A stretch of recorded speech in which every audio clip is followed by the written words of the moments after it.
Lesson Introduction. From a day-to-day perspective, incident response means investigating the alerts produced by monitoring systems and issues reported by users. This activity is guided by policies and procedures and assisted by various technical controls. Incident response is a critical security function and will be a very large part of your work as a security professional. You must be able to summarize the phases of incident handling and utilize appropriate data sources to assist in investigation. Where incident response emphasizes the swift eradication of malicious activity, digital forensics requires patient capture, preservation, and analysis of evidence using verifiable methods. You may be called on to assist with an investigation into the details of a security incident and to identify threat actors. To assist these investigations, you must be able to summarize the basic concepts of collecting and processing forensic evidence that could be used in legal action or for strategic counterintelligence. In this lesson, you will do the following. Summarize incident response and digital forensics procedures. Utilize appropriate data sources for incident investigations. Explain security alerting and monitoring concepts and tools.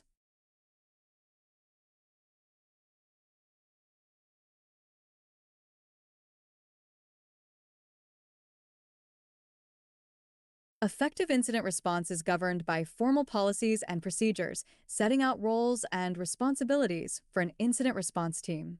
You must understand the importance of following these procedures and performing your assigned role within the team to the best of your ability.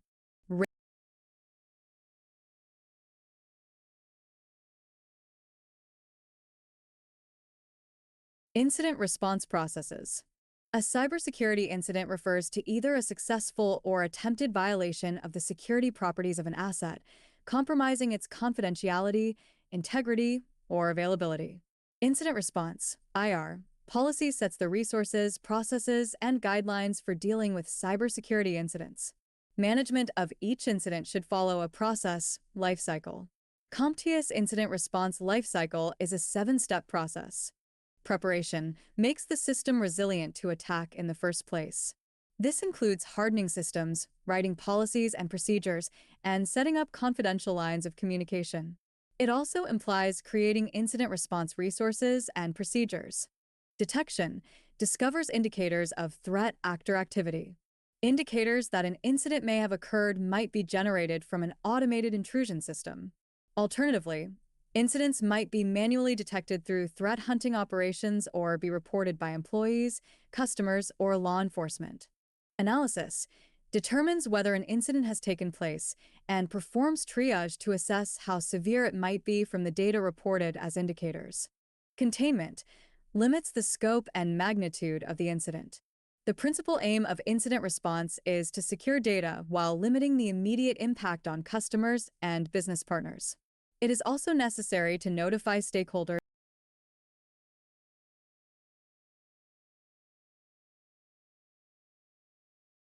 Requirements. Eradication removes the cause and restores the affected system to a secure state by applying secure configuration settings and installing patches once the incident is contained. Recovery reintegrates the system into the business process it supports with the cause of the incident eradicated. This recovery phase may involve the restoration of data from backup and security testing. Systems must be monitored closely for a period to detect and prevent any reoccurrence of the attack. The response process may have to iterate through multiple phases of identification, containment, eradication, and recovery to effect a complete resolution. Lessons learned analyzes the incident and responses to identify whether procedures or systems could be improved. It is imperative to document the incident. Outputs from this phase route feedback to a new preparation phase in the cycle. Incident response likely requires coordinated action and authorization from several different departments or managers, which adds further levels of complexity. Description.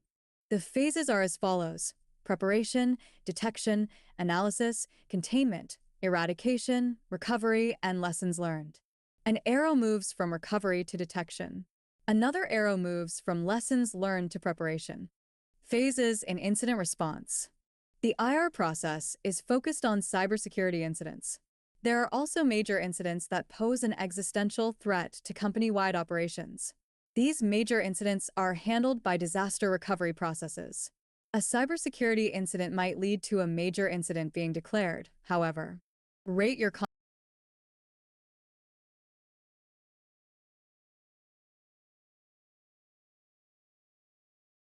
preparation. The preparation process establishes and updates the policies and procedures for dealing with security breaches. This includes provisioning the personnel and resources to implement those policies. Cybersecurity infrastructure. Cybersecurity infrastructure is hardware and software tools that facilitate incident detection, digital forensics, and case management.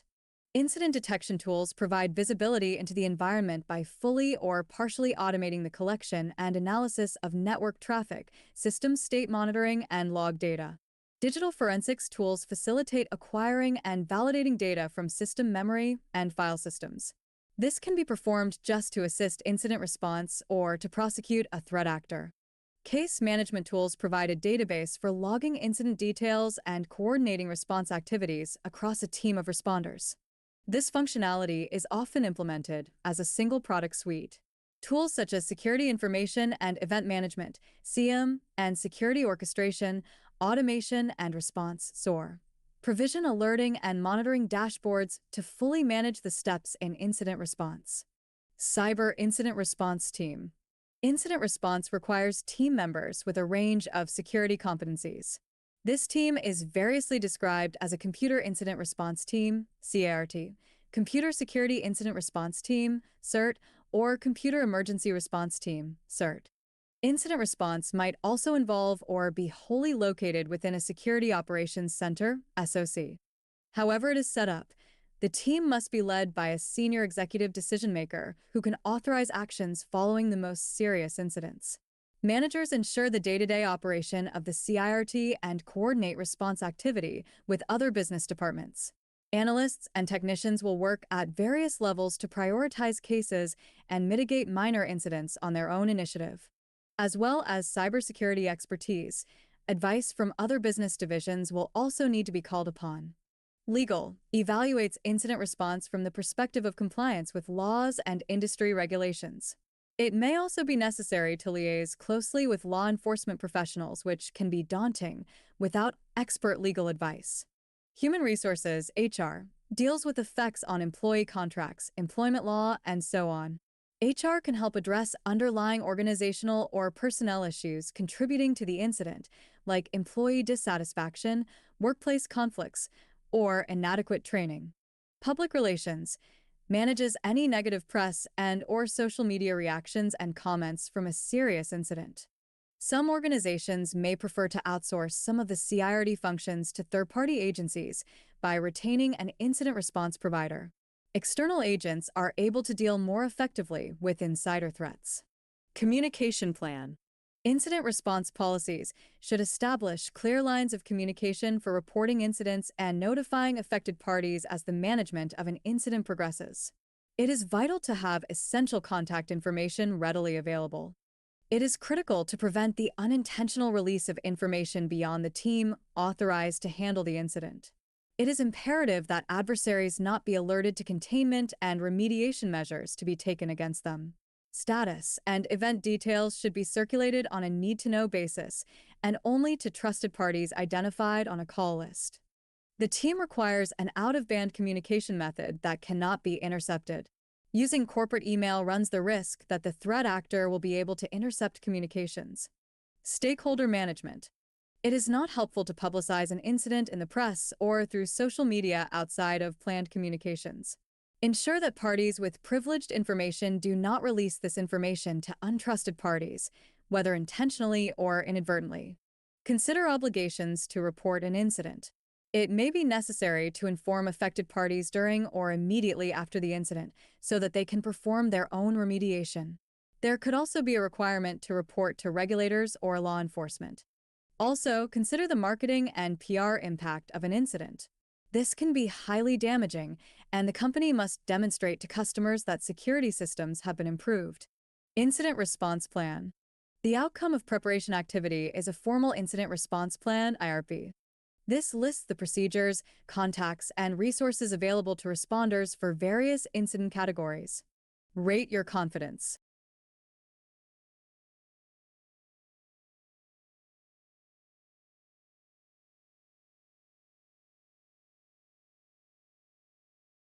Detection. Detection is the process of correlating events from network and system data sources and determining whether they are indicators of an incident. There are multiple channels by which indicators may be recorded. Matching events in log files, error messages, IDS alerts, firewall alerts, and other data sources to a pattern of known threat behavior.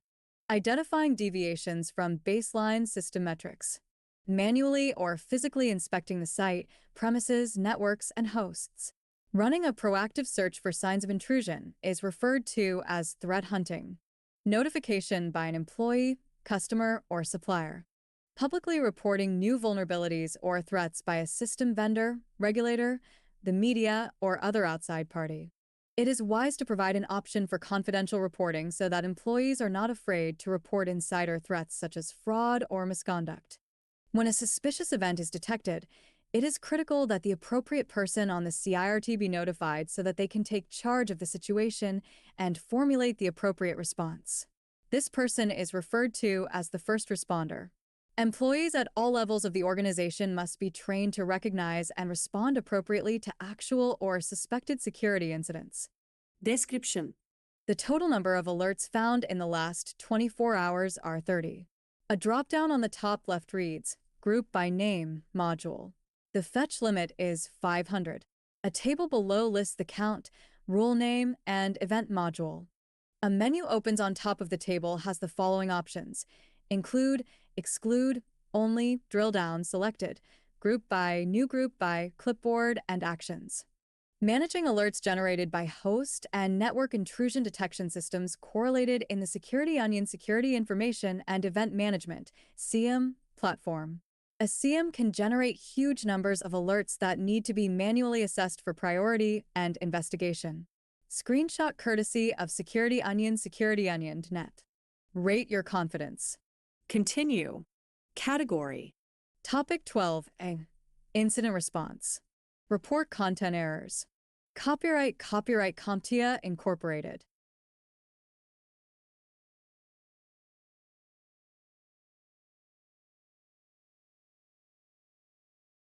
Analysis. After the detection process reports one or more indicators, in the analysis process, the first responder investigates the data to determine whether a genuine incident has been identified and what level of priority it should be assigned. Conversely, the report might be categorized as a false positive and dismissed. Classification of a true positive incident event often relies on correlating multiple indicators. For a complex or high-impact event, the analysis might be escalated to senior CIRT team members. When an incident is verified as a true positive, the next objective is to identify the type of incident and the data or resources affected. This establishes incident category and impact and allows the assignment of a priority level. Impact. Several factors affect the process of determining impact. Data integrity. The most important factor in prioritizing incidents will often be the value of data that is at risk. Downtime is the degree to which an incident disrupts business processes, another very important factor. An incident can either degrade, reduce performance, or interrupt, completely stop the availability of an asset, system, or business process. Economic/publicity. Both data integrity and downtime have important economic effects in the short term and the long term. Short-term costs involve incident response and lost business opportunities. Long-term economic costs may involve damage to reputation and market standing. Scope, broadly the number of systems affected, is not a direct indicator of priority. A large number of systems might be infected with a type of malware that degrades performance, but is not a data breach risk. This might even be a masking attack as the adversary seeks to compromise data on a single database server storing top-secret information. Detection time. Research has shown that more than half of data breaches are not detected for weeks or months after the intrusion occurs, while in a successful intrusion, data is typically breached within minutes. Systems used to search for intrusions must be thorough, and the response to detection must be fast. Recovery time. Some incidents require lengthy remediation as the system changes required are complex to implement. This extended recovery period should trigger heightened alertness for continued or new attacks. Category. Incident categories and definitions ensure that all response team members and other organizational personnel have a shared understanding of the meaning of terms, concepts, and descriptions. Effective incident analysis depends on threat intelligence. This research provides insight into adversary tactics, techniques, and procedures, TTPs. Insights from threat research can be used to develop specific tools and playbooks to deal with event scenarios. A key tool for threat research is the framework used to describe the stages of an attack. These stages are often referred to as a cyber kill chain, following the influential white paper Intelligence-Driven Computer Network Defense commissioned by Lockheed Martin, lockheed.com/dam/lockheed-martin/arms/cyber/white-paper-intel-driven-defense, Description. The 7 stages in the kill chain are as follows: reconnaissance, weaponization, delivery, exploitation, installation, command and control, C2, and actions on objectives. Stages in the kill chain. Playbooks.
The 7 stages in the kill chain are as follows: reconnaissance, weaponization, delivery, exploitation, installation, command and control, C2, and actions on objectives. Stages in the kill chain. Playbooks. The CIRD should develop profiles or scenarios of typical incidents, such as DDoS attacks, virus/worm outbreaks, data exfiltration by an external adversary, data modification by an internal adversary, and so on. This guides investigators in determining priorities and remediation plans. A playbook is a data-driven standard operating procedure, SOP, to assist analysts in detecting and responding to specific cyber threat scenarios. The playbook starts with a report from an alert dashboard. It then leads the analyst through the analysis, containment, eradication, recovery, and lessons learned steps to take. Rate your confidence. You must mark your confidence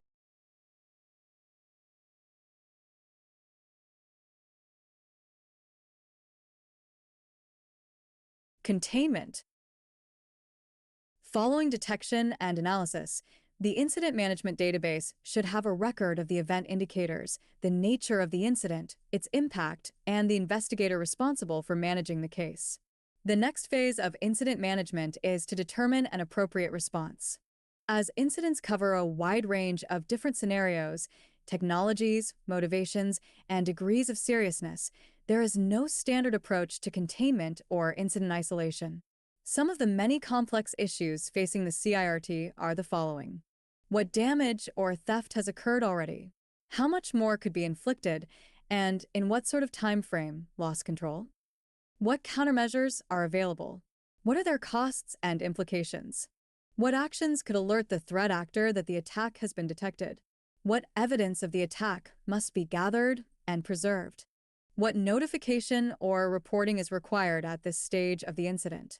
Containment techniques can be classed as either isolation-based or segmentation-based. Isolation-based containment. Isolation involves removing an affected component from whatever larger environment it is a part of. This can be everything from removing a server from the network after it has been the target of a denial of service attack to placing an application in a sandbox outside the host environments it usually runs on. Isolation removes any interface between the affected system and the production network or the internet. A simple option is to disconnect the host from the network by pulling the network plug, creating an air gap, or disabling its switch port. This is the least stealthy option and will reduce opportunities to analyze the attack or malware. If a group of hosts is affected, you could use routing infrastructure to isolate one or more infected virtual LANs, VLANs, in a sinkhole that is not reachable from the rest of the network. Another possibility is to use firewalls or other security filters to prevent infected hosts from communicating. Finally, isolation could also refer to disabling a user account or application service. Temporarily disabling users' network accounts may prove helpful in containing damage if an intruder is detected within the network. Without privileges to access resources, an intruder will not be able to further damage or steal information from the organization. Applications that you suspect may be the vector of an attack can be much less effective to the attacker if the application is prevented from executing on most hosts. Segmentation-based containment. Segmentation-based containment is a means of achieving the isolation of a host or group of hosts using network technologies and architecture. Segmentation uses VLANs, routing/subnets, and firewall ACLs to prevent a host or group of hosts from communicating outside the protected segment. As opposed to completely isolating the hosts, you might configure the protected segment as a sinkhole or honeynet and allow the attacker to continue to receive filtered and possibly modified output to deceive them into thinking the attack is progressing successfully. This facilitates analysis of the threat actors' TTPs and, potentially, their identity. Attribution of the attack to a particular group will allow an estimation of adversary capability. Rate your confidence. Continue.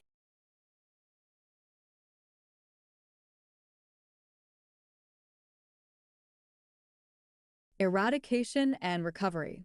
After an incident has been contained, the eradication process applies mitigation techniques and controls to remove the intrusion tools and unauthorized configuration changes from systems. When traces of malware, backdoors, and compromised accounts have been eliminated, the recovery process ensures restoration of capabilities and services. This means that hosts are fully reconfigured to operate the business workflow they were performing before the incident. An essential part of recovery is the process of ensuring that the system cannot be compromised through the same attack vector, or failing that the vector is closely monitored to provide advance warning of another attack.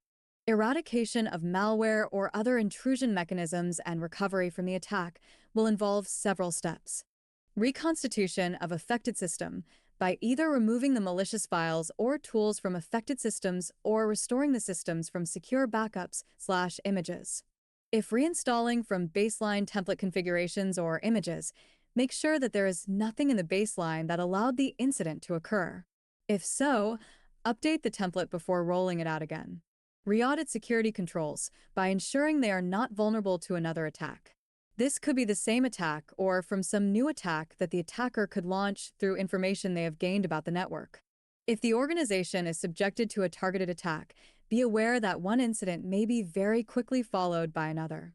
Ensure that affected parties are notified and provided with the means to remediate their own systems. For example, if customers' passwords are stolen, they should be advised to change the credentials for any other accounts where that password might have been used. Not good practice, but most people do it. Rate your confidence.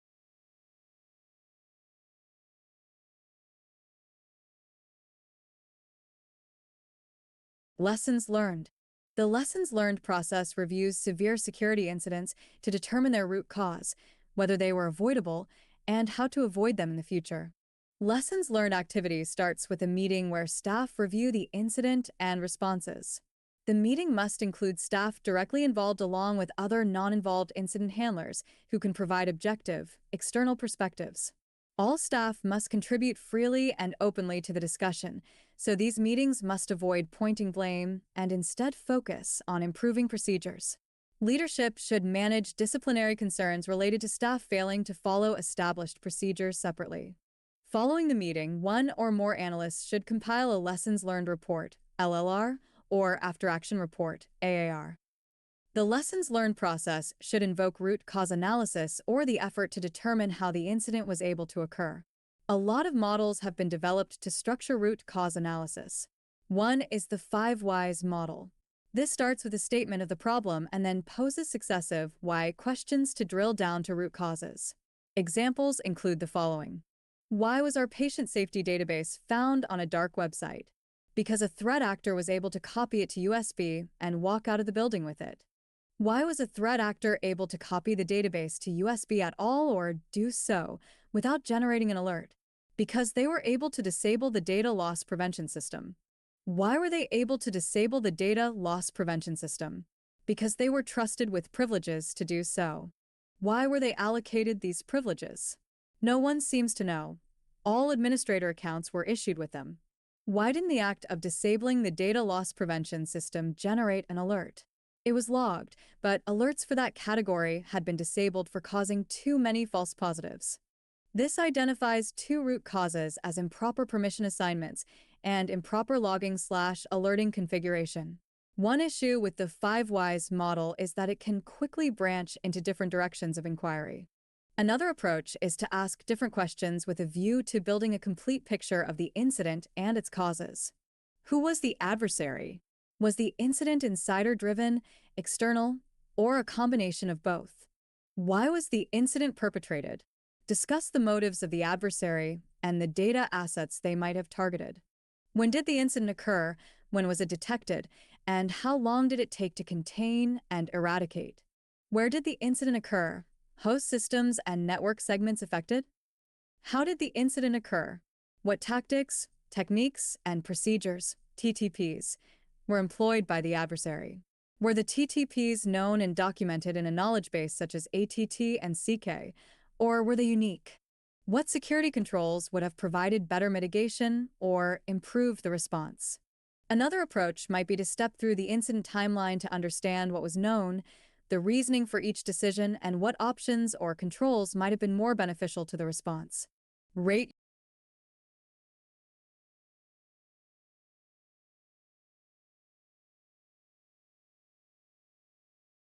testing and training.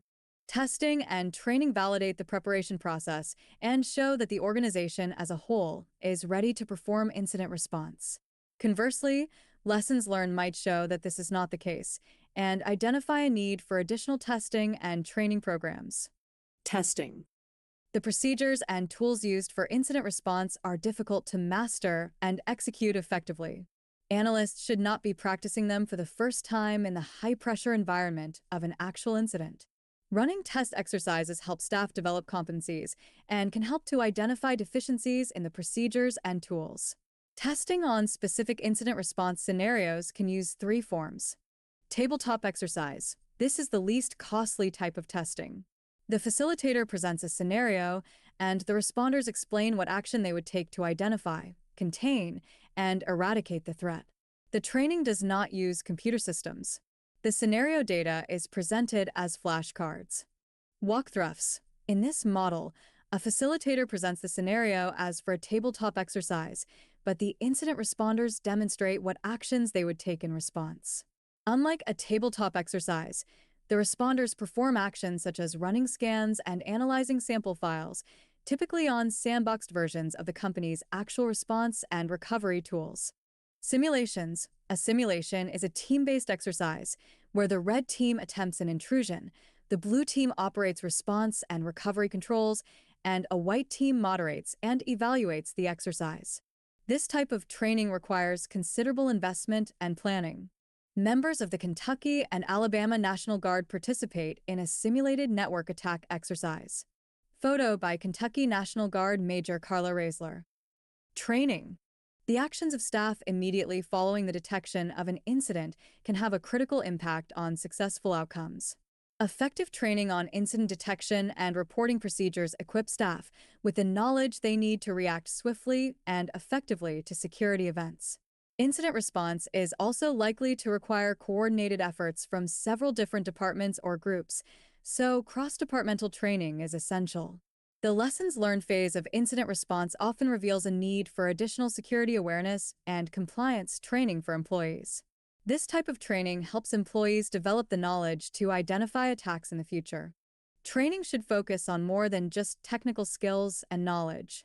Security incidents can be very stressful and quickly cause working relationships to crack. Training can improve team building and communication skills, giving employees greater resilience when adverse events occur. Rate your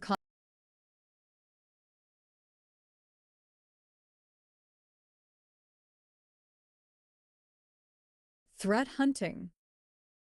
Threat hunting utilizes insights gained from threat intelligence to proactively discover whether there is evidence of TTPs already present within the network or system. This contrasts with a reactive process that is only triggered when alert conditions are reported through an incident management system.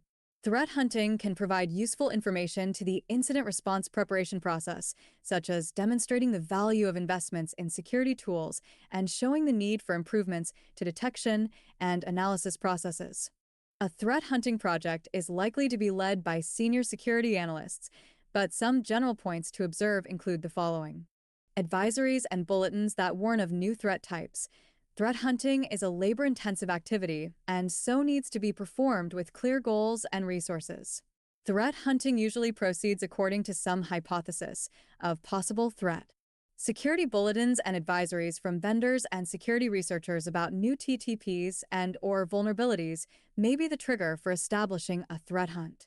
For example, if threat intelligence reveals that Windows desktops in many companies are being infected with a new type of malware that is not being blocked by any current malware definitions, you might initiate a threat hunting plan to detect whether the malware is also infecting your systems.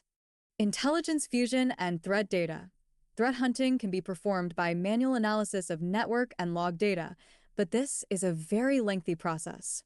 An organization with a security information and event management (SIEM) and threat analytics platform can apply intelligence fusion techniques. The analytics platform is kept up to date with a TTP and indicator threat data feed.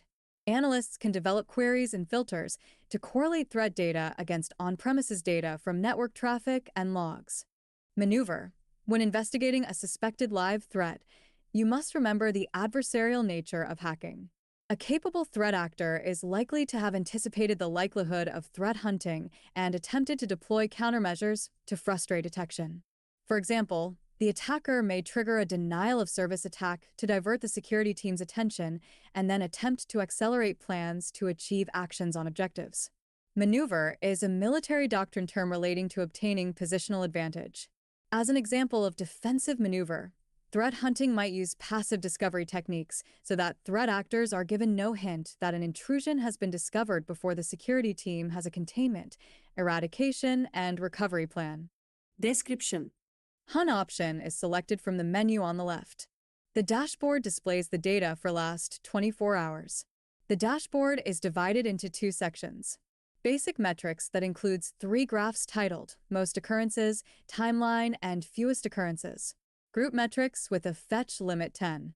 The table under this section lists the count, event module, and event dataset. The Hunt dashboards in Security Onion can help to determine whether a given alert affects a single system only, as here, or whether it is more widespread across the network. Screenshot courtesy of SecurityOnionNet. Rate your confidence. Continue. Category.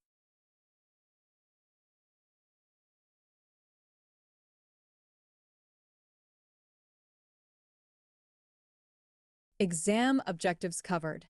4.8 Explain appropriate incident response activities. Digital forensic analysis involves examining evidence gathered from computer systems and networks to uncover relevant information, such as deleted files, timestamps, user activity, and unauthorized traffic.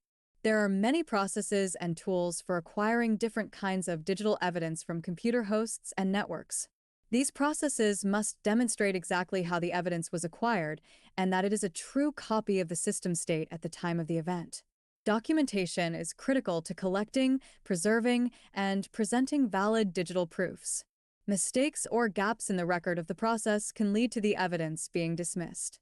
While you may not be responsible for leading evidence acquisition, you should be familiar with the processes and tools used so that you can provide assistance as required. Rate your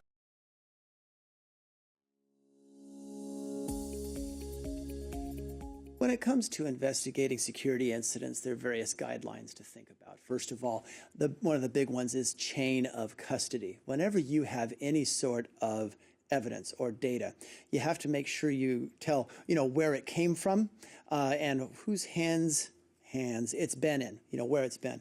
Because in a court of law, or even in a less formal situation than that, there will be all sorts of questions as to, okay, you have evidence.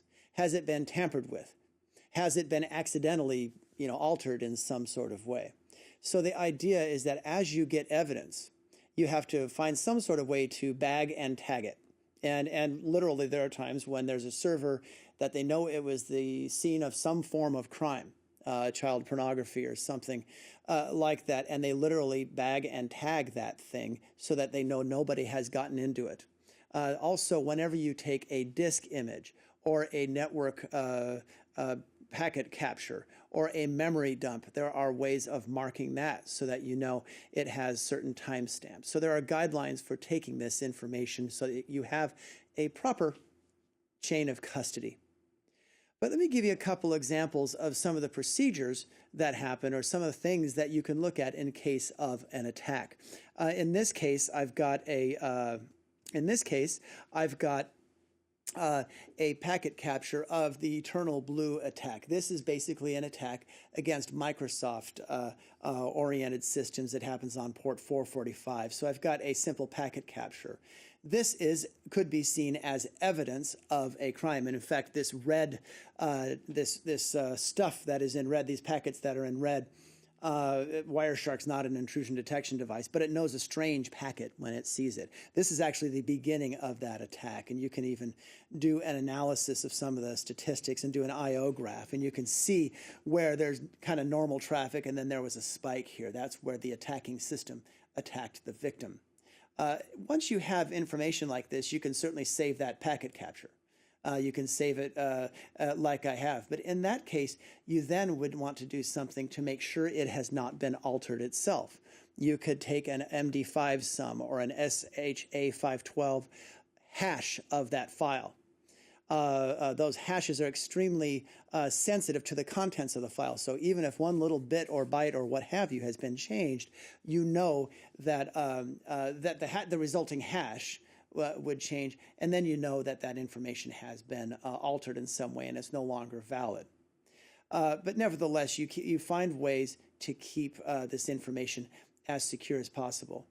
There are additional sources that you'll look at, not just network traffic. Let's say that there has been some sort of attack and you have actually taken an image, either through the DD command, which is a Linux command that duplicates a disk, the disk duplicator, or you can grab an image in any sort of way. And what I've done is I've grabbed an image of an old Dell Latitude application, old Dell Latitude notebook computer. That was the result of a couple of attacks, and there's also some suspicious behavior on the part of the user. What I've done is I've loaded it into an application called Autopsy. SleuthKit creates it. I simply added a particular data source. I went to a disk image or file, and I went through here and was able to add this particular image here. The reason why I'm not showing you that process is it took quite some time to actually for this application to go through and read that very large disk. But now that I've mounted that disk, I can go in and do basically a forensic analysis of what happened on this particular volume. So you can see I'm taking a look at a Windows system here. You can just tell by the program files, the recycler. I can now go in and I can determine what has happened here, what has been what has been deleted. Because some of these files, these particular, whether they be images or sound files or dynamic libraries, they can help me kind of sleuth my way to determine what type of attack has happened or what this person using this disk has been doing. You know, are there particular videos that could be incriminating in any way? Are there basically users that have been added that should not have been added? But once again, when you take an autopsy, as it were, of an application of a disk, you have to make sure that you know its provenance. You have to know where this information came from. So there are various tools that you can use from Wireshark at the network level. There's this autopsy application. There's the Forensic Toolkit, open source thing. There's Ncase and all of its competitors. All of these types of tools can help you conduct forensic analysis of what has happened. In many cases, you don't have the time to do that kind of forensic analysis. You simply need to get that system back up and running, restore from backup or another image, what have you. But when you need to do that kind of forensic analysis, there are certain procedures that you do have to follow.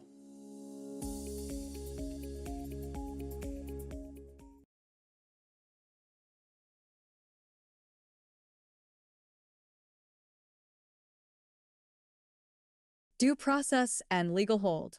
Digital forensics is the practice of collecting evidence from computer systems to a standard that will be accepted in a court of law.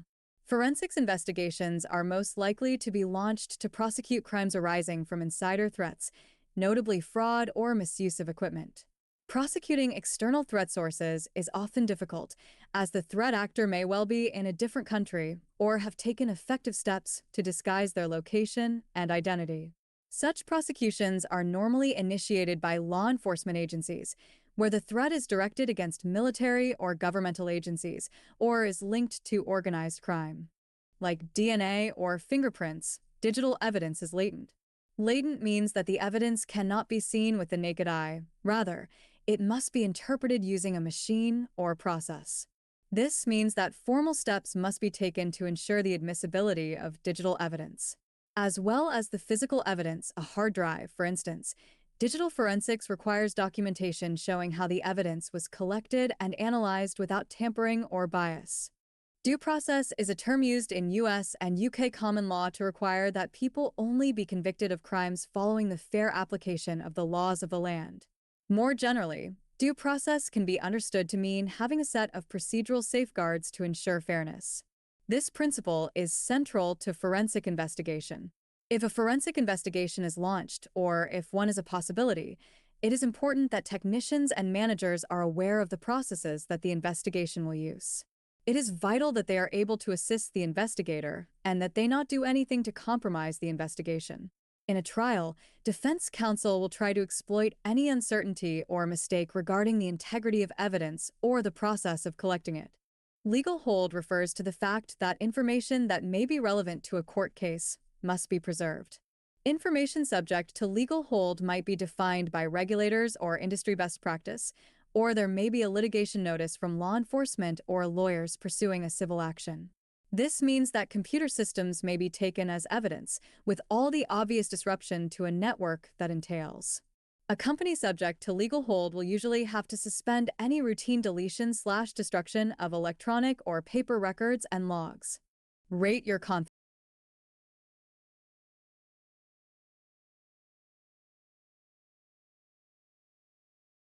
Acquisition. Acquisition is the process of obtaining a forensically clean copy of data from a device seized as evidence. If the computer system or device is not owned by the organization, there is the question of whether search or seizure is legally valid. This impacts bring your own device, BYOD policies. For example, if an employee is accused of fraud, you must verify that the employee's equipment and data can be legally seized and searched. Any mistake may make evidence gained from the search inadmissible. Data acquisition is also complicated by the fact that it is more difficult to capture evidence from a digital crime scene than it is from a physical one. Some evidence will be lost if the computer system is powered off. On the other hand, some evidence may be unobtainable until the system is powered off. Additionally, evidence may be lost depending on whether the system is shut down or frozen by suddenly disconnecting the power. Acquisition usually proceeds by using a tool to make an image from the data held on the target device.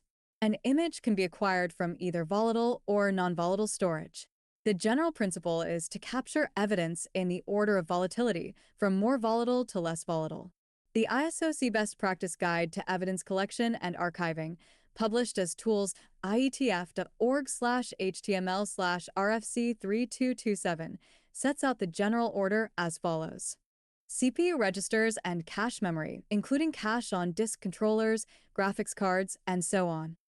Contents of non-persistent system memory, RAM, including routing table, ARP cache, process table, kernel statistics. Data on persistent mass storage devices, HDDs, SSDs, and flash memory devices. Partition and file system blocks, slack space, and free space. System memory caches, such as swap space/virtual memory and hibernation files. Temporary file caches, such as the browser cache. User, application, and OS files and directories.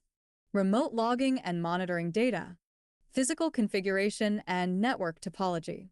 Archival media and printed documents. The Windows registry is mostly stored on disk, but there are keys, notably HKLM/hardware, that only ever exist in memory.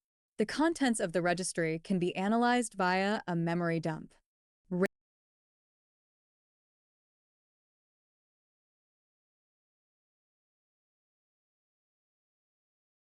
System memory acquisition. System memory is volatile data held in random access memory, RAM, modules. Volatile means that the data is lost when power is removed. A system memory dump creates an image file that can be analyzed to identify the processes that are running, the contents of temporary file systems, registry data, network connections, cryptographic keys, and more. It can also be a means of accessing data that is encrypted when stored on a mass storage device. Viewing the process list in a memory dump using the Volatility Framework. Screenshot Volatility Framework volatilityfoundation.org. A specialist hardware or software tool can capture the contents of memory while the host is running. Unfortunately, this type of tool needs to be pre-installed as it requires a kernel mode driver to dump any data of interest. Various commercial tools are available to perform system memory acquisition on Windows.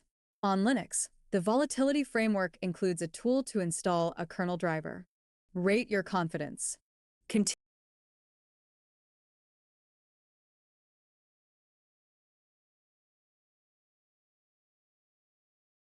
Disk image acquisition.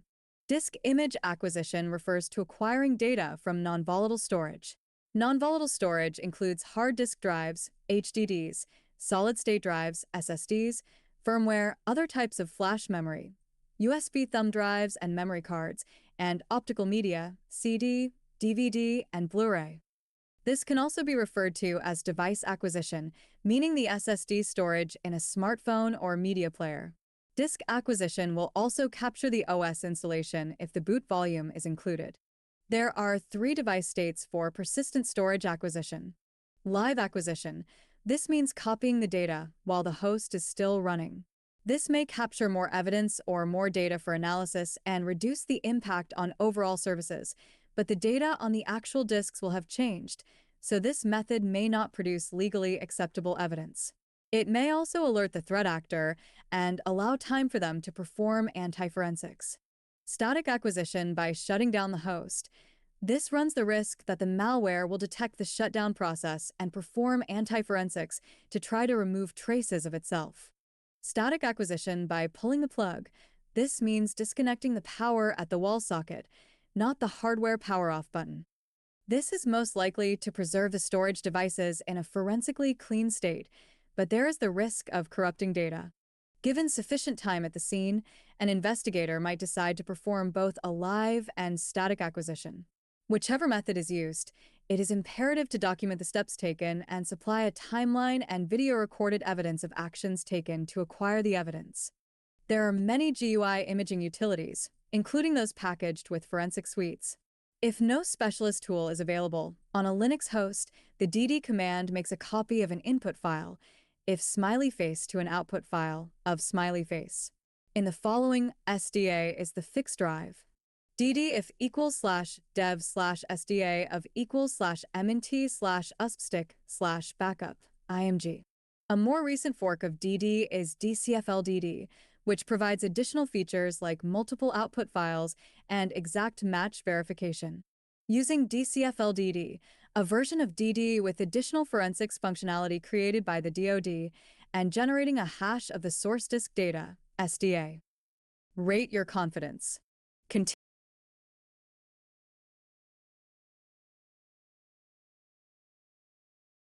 Preservation. It is vital that the evidence collected at the crime scene conform to a valid timeline. Digital information is susceptible to tampering, so access to the evidence must be tightly controlled. Video recording the whole process of evidence acquisition establishes the provenance of the evidence as deriving directly from the crime scene. To obtain a forensically sound image from non-volatile storage, the capture tool must not alter data or metadata properties on the source disk or file system.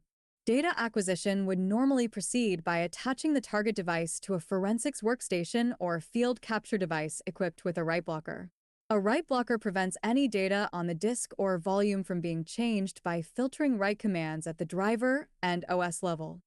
Evidence integrity and non-repudiation.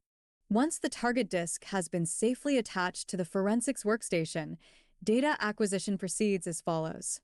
A cryptographic hash of the disk media is made, using either the MD5 or SHA hashing function. A bit-by-bit copy of the media is made using an imaging utility. A second hash is then made of the image, which should match the original hash of the media.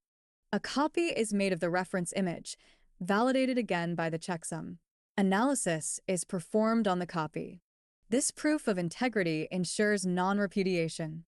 If the provenance of the evidence is certain, the threat actor identified by analysis of the evidence cannot deny their actions. The hashes prove that no modification has been made to the image. Chain of custody. The host devices and media taken from the crime scene should be labeled, bagged, and sealed using tamper-evident bags.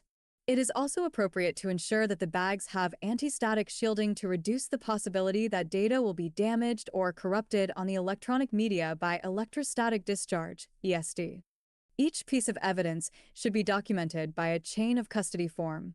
Chain of custody documentation records where, when, and who collected the evidence, who subsequently handled it, and where it was stored. This establishes the integrity and proper handling of evidence. When security breaches go to trial, the chain of custody protects an organization against accusations that evidence has either been tampered with or is different than it was when it was collected.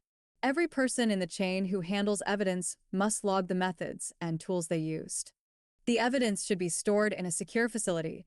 This not only means access control, but also environmental control, so that the electronic systems are not damaged by condensation, ESD, fire, and other hazards.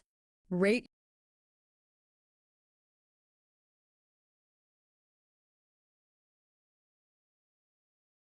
Reporting. Digital forensics reporting summarizes the significant contents of the digital data and the conclusions from the investigator's analysis. It is important to note that strong ethical principles must guide forensics analysis. Analysis must be performed without bias. Conclusions and opinions should be formed only from the direct evidence under analysis. Analysis methods must be repeatable by third parties with access to the same evidence.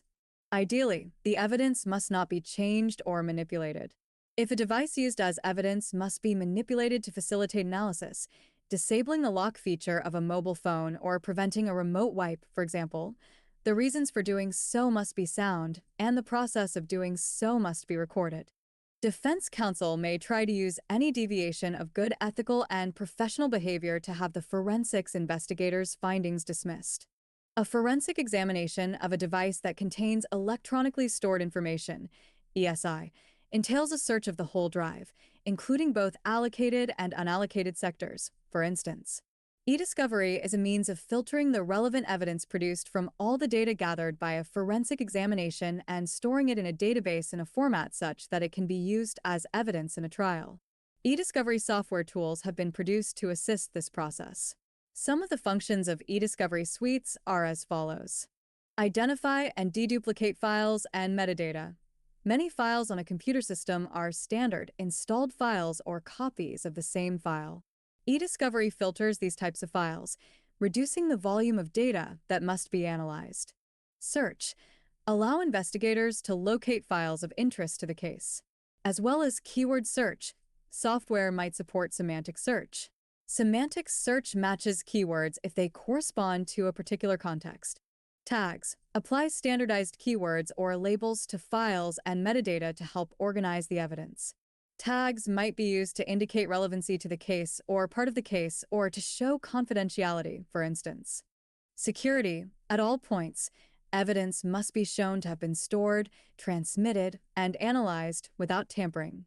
Disclosure. An important part of trial procedure is that the same evidence be made available to both plaintiff and defendant. E-discovery can fulfill this requirement. Recent court cases have required parties to a court case to provide searchable ESI rather than paper records.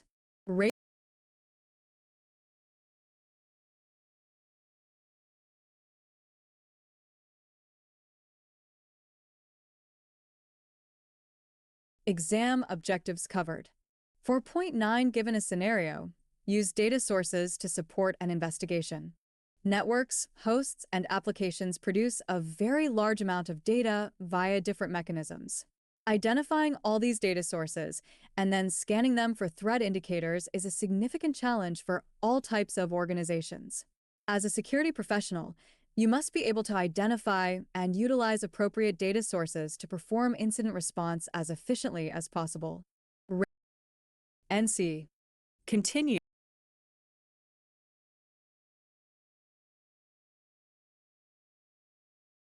Data sources, dashboards, and reports. In the context of an incident response case or digital forensics investigation, a data source is something that can be subjected to analysis to discover indicators. These investigations use diverse data sources: system memory and media device file system data and metadata, log files generated by network appliances, switches, routers, and firewalls/UTMs.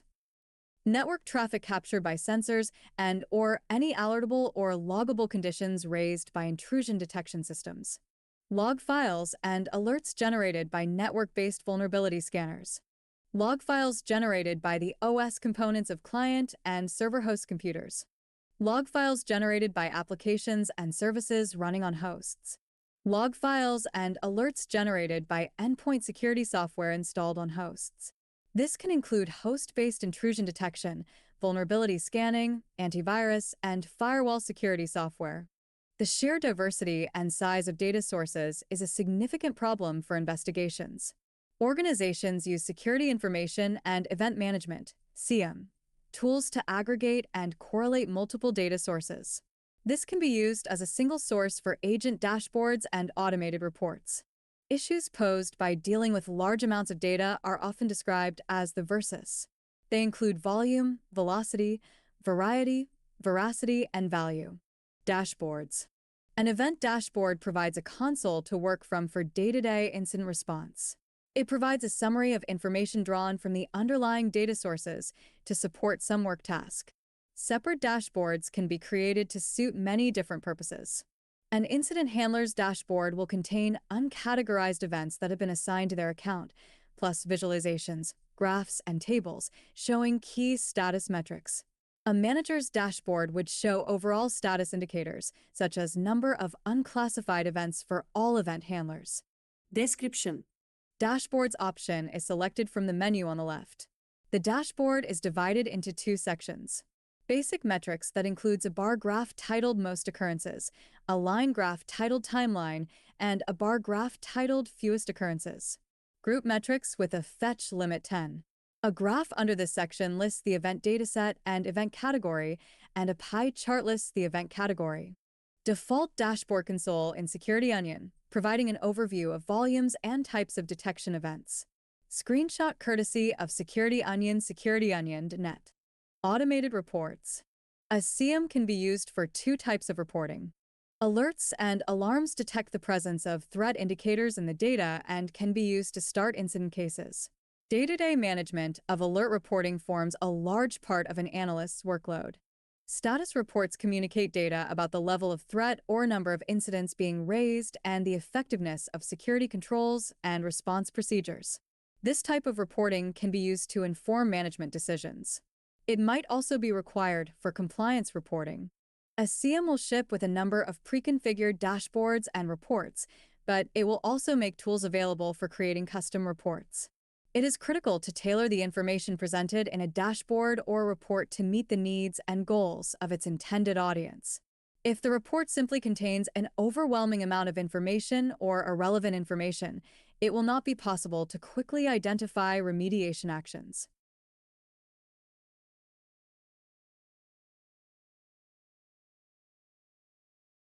Log data. Log data is a critical resource for investigating security incidents. As well as the log format, you must also consider the range of sources for log files and know how to determine what type of log file will best support any given investigation scenario. Event data is generated by processes running on network appliances and general computing hosts. The process typically writes its event data to a specific log file or database. Each event is comprised of message data and metadata. Event message data is the specific notification or alert raised by the process, such as login failure or firewall rule dropped traffic. Event metadata is the source and time of the event. The source might include a host or network address, a process name, and categorization/priority fields. Accurate logging requires each host to be synchronized to the same date and time value and format. Ideally, each host should also be configured to use the same time zone or to use a neutral zone, such as Universal Coordinated Time, UTC. Windows hosts and applications can use event viewer format logging. Each event has a header reporting the source, level, user, timestamp, category, keywords, and host name. Syslog provides an open format, protocol, and server software for logging event messages. It is used by a very wide range of host types. For example, syslog messages can be generated by switches, routers, and firewalls, as well as Unix or Linux servers and workstations. A syslog message comprises a PRI primary code, a header, and a message part. The PRI code is calculated from the facility and a severity level. The header contains a timestamp, hostname, app name, process ID, and message ID fields. The message part contains a tag showing the source process plus content. The format of the content is application dependent. It might use space or comma-delimited fields or name/value pairs.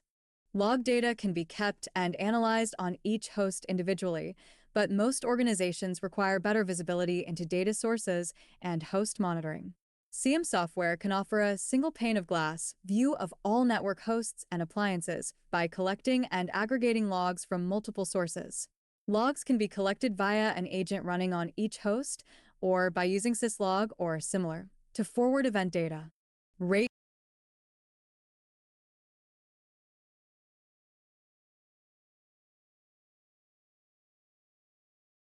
Host operating system logs. An operating system, OS, keeps a variety of logs to record events as users and software interact with the system. Different log files represent different aspects of system functionality. These files are intended to hold events of the same general nature. Some files hold events from different process sources. Others are utilized by a single source only. Operating system-specific security logs record audit events.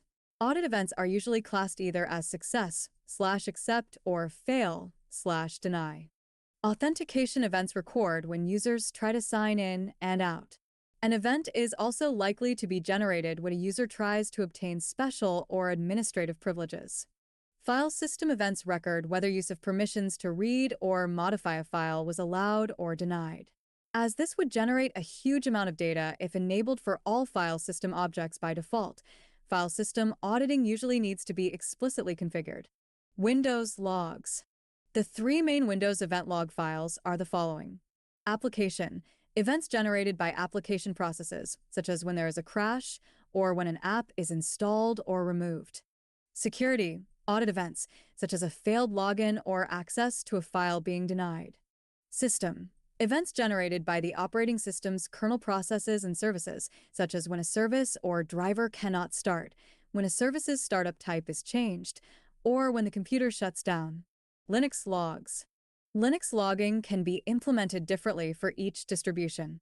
Some distributions use syslog to direct messages relating to a particular subsystem to a flat text file. Other distributions use journaled as a unified logging system with a binary, rather than plain text file format. Journaled messages are read using the journal to command, but it can be configured to export some messages to text files via syslog.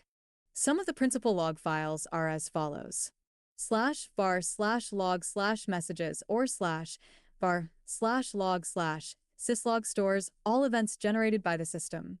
Some of these are copied to individual log files.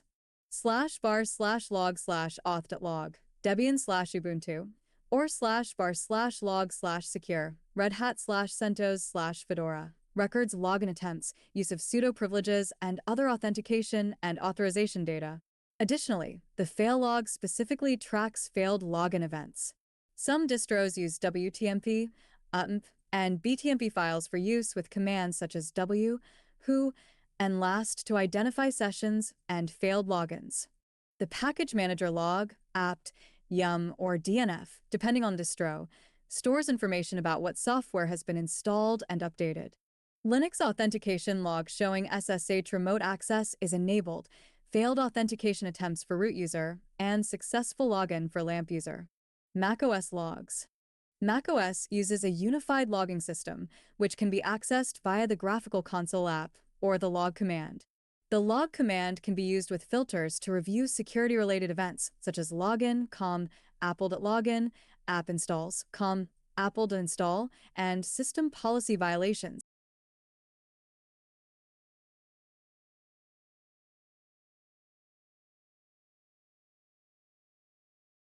Application and endpoint logs.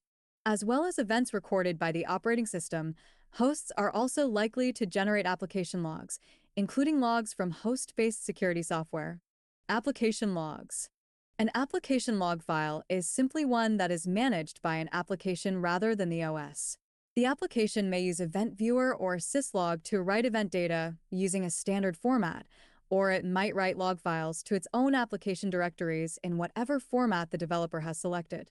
In Windows Event Viewer, there is a specific application log, which can be written to by any authenticated account. There are also separate custom application and service logs, which are managed by specific processes. The app developer chooses which log to use or whether to implement a logging system without using Event Viewer. Check the product documentation to find out where events for a particular software app are logged. Endpoint logs. An endpoint log is likely to refer to events monitored by security software running on the host rather than by the OS itself. This can include host-based firewalls and intrusion detection, vulnerability scanners, and antivirus/anti-malware protection suites. Suites that integrate these functions into a single product are often referred to as an endpoint protection platform, EPP, endpoint detection and response, EDR, or extended detection and response, XDR. These security tools can be directly integrated with a SIEM using agent-based software. Summarizing events from endpoint protection logs can show overall threat levels, such as amount of malware detected, number of host intrusion detection events, and numbers of hosts with missing patches. Close analysis of detection events can assist with attributing intrusion events to a specific actor and developing threat intelligence of tactics, techniques, and procedures. Description. The lists of folders is on the left. The center section is divided into two parts. The top part is titled Operational, Number of events 162. The table lists the level, date and time, source, event ID, and task category. The bottom part is titled Event 1117, Window Defender. The General tab is selected. The information such as log name, source, event ID, level, user, opcode, more information, logged date and time, task category, keywords, and computer is listed below. The menu on the right is titled Actions. Windows Defender logging detection and quarantine of malware to event viewer. Screenshot used with permission from Microsoft.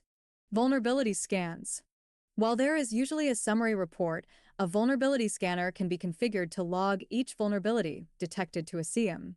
Vulnerabilities can include missing patches and noncompliance with a baseline security configuration. The SIEM will be able to retrieve a list of these logs for each host. Depending on the date of the last scan, it may be difficult to identify from the log data which have been remediated, but in general terms, this will provide useful information about whether a host is properly configured.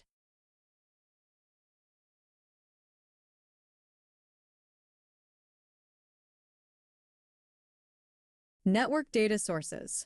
Network appliances generate their own system and security/audit logs, but there are other sources of network security data that can be useful for an investigation. Network logs. Network logs are generated by appliances such as routers, firewalls, switches, and access points.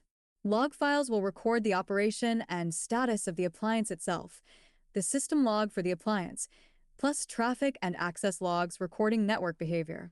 For example, network appliance access logs might reveal the following types of threat.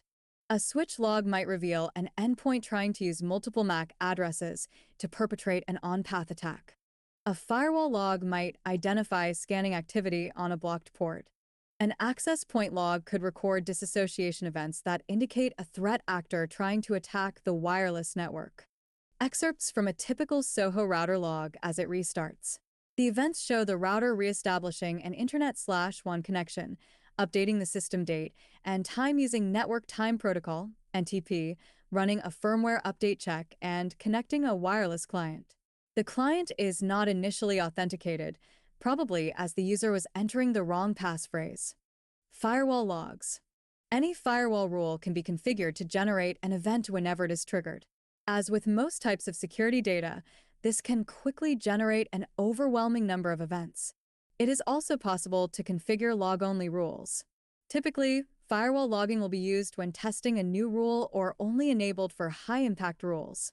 A firewall audit event will record a date/timestamp, the interface on which the rule was triggered, whether the rule matched incoming/ingress or outgoing/egress traffic, and whether the packet was accepted or dropped. The event data will also record packet information, such as source and destination address and port numbers. This information can support investigation of host compromise. For example, say that a host-based IDS reports that a malicious process on a local server is attempting to connect to a particular port on an internet host. The firewall log could confirm whether the connection was allowed or denied and identify which rule potentially needs adjusting. Firewall logs showing what pass and block rules have been triggered, with source and destination ports and IP addresses. As the log action is configured per rule, it is possible that a single packet will trigger multiple events. IPS/IDS logs. An IPS/IDS log is an event when a traffic pattern is matched to a rule. As this can generate a very high volume of events, it might be appropriate to only log high-sensitivity/impact rules. As with firewall logging, a single packet might trigger multiple rules. An intrusion prevention system could additionally be configured to log shuns, resets, and redirects in the same way as a firewall. As with endpoint protection logs, summary event data from IDS/IPS can be visualized in dashboard graphs to represent overall threat levels. Close analysis of detection events can assist with attributing intrusion events to a specific actor and developing threat intelligence of TTPs. Description. The page lists the timestamp, destination IP, destination port, ECS version, event category, event dataset, event ingested, event module, event severity label, and a message. Viewing the raw log message generated by a Suricata IDS alert in the Security Onion STM.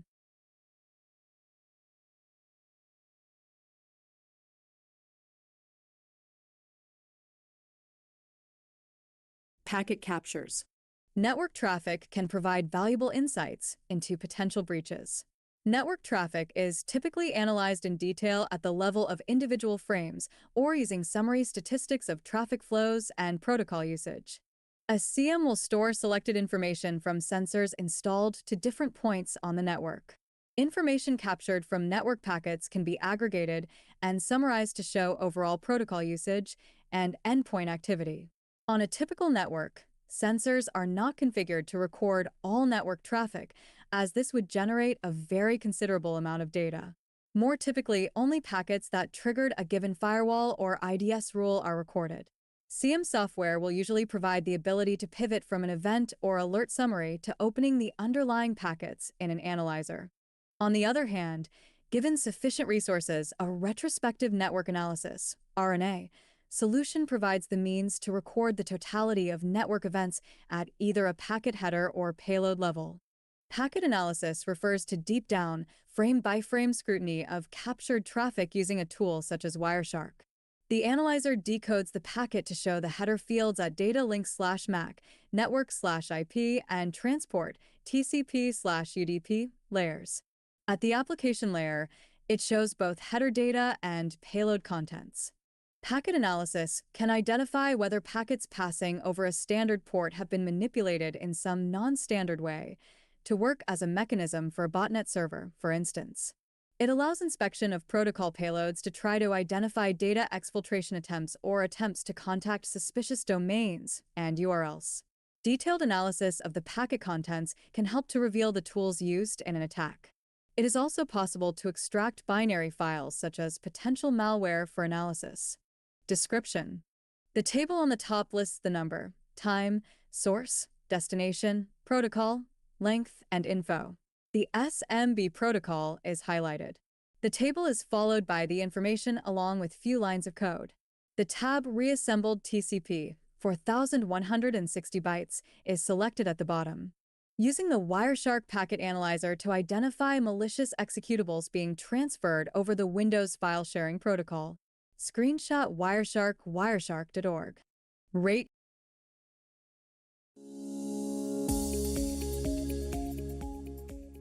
Capturing packets is fun.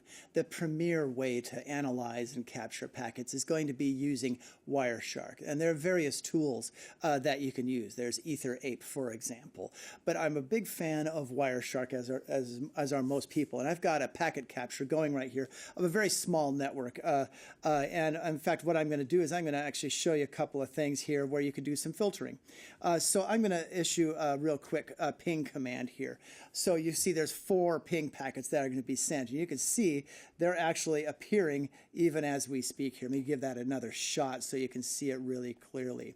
So I'm going to reissue those that ping command, and you can see how it's showing up here. So I'll even stop this packet capture. And what you can do is you can say, well, James, how can I discover those ICMP packets? Well, you could just do a very simple filter and just hit ICMP, and you will get all of the ping commands, the echo requests and echo replies that have been issued here. So this is a very simple hello world type of filter. And you can and filtering becomes very important because after a while you could lose the forest for the trees. There are additional tools that you're going to be using here on Wireshark, for example, or various tools to look at, well, what kind of volume of traffic do we have? We could take a look at the I/O graph. In this case, there's standard background traffic going on, ARP requests and resolutions, all sorts of things like that. But as I issued those ping commands that you saw, you can see that there are spikes in that traffic. And so I can clear this filter and go back to the standard one. And you can see that there's some SSDP traffic here. You can filter that. So these are all just standard ways that you can look at the commands. Let me show you something. I've got a packet capture of a particular distributed denial of service attack that happened. And one thing that you can do is take a look at, instead of losing the forest for the trees and saying, well, what about all that ICMP traffic? So you can do that again, ICMP. And I'm looking at all the ICMP here. It took a while for that filter to show up because I've got a lot of ping here. Clearly there's a ping flood going on here, but you can tell the patterns that are going on by taking a look at that IO graph. And you can see, oh my goodness, we've got what are possibly, standard spikes in traffic or whatever, but looky here, this is a huge spike in traffic, and that is showing you, as you analyze these packets, showing you that there's something that needs to be further identified. And as you can see, mostly this is ICMP. Now there's a lot of TCP errors going on as well, but clearly among all of the among all of the floods that we have here, we clearly have an ICMP flood or a ping flood going on. Somebody's attacked the network that way. But we can also take a look at just the TCP packets themselves. Down here looks like a pretty interesting group. Basically, this is a group of packets that I had created that are basically packets that are part of a TCP flood. I also added a TCP flood in here. And with packet analysis, you can not only look at what I've kind of looked at, the macro approach of saying, well, what spikes in traffic and all have happened, but you can get very deep into the nature of a particular packet. In this case, TCP packet that is along the lines of it's encrypted with TLS, or some people call it SSL still. But you can take a look at this and get quite a bit deeper into how all of the packets are operating. So when it comes to packet analysis, some things to think about. One, how well do you know your filters? And I've showed you a couple of very simple filters. You can get very complex with those filters and very granular as you wish. The other thing that is important to look at is that you can also take a look at the kind of endpoint data. Now it's fairly easy for a hacker to spoof endpoint IP addresses, we get it. But in general, it's always good to know what kind of endpoints are talking on your network. What are the top talkers? How much, what kind of anomalies are you able to identify? And I've focused here on IPv4, but we can also take a look at the top talkers and the packets for IPv6 as well. And of course, you can get granular and drill down into TCP and UDP statistics as well. So when it comes to analyzing packets, you have kind of the macro approach of doing it, and you can also drill right down into the innards of that packet to find out what kinds of anomalies are occurring. When it comes to intrusion detection applications that you're going to learn about, when it comes to various types of tools that identify what's going on with a network stream, it basically starts with that packet analysis. In this case, we've done it manually. More and more with a lot of fancy software, you've got artificial intelligence, and you have all sorts of sophisticated engines out there that will grab those packets and look at them automatically for you and deliver reports for you. But don't think that it can be done for you. The best cybersecurity people are the ones that know how to apply simple and also sophisticated filters to do packet analysis.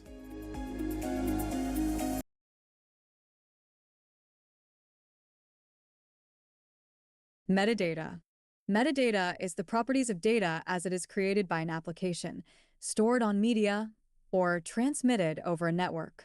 Each logged event has metadata, but a number of other metadata sources are likely to be useful when investigating incidents.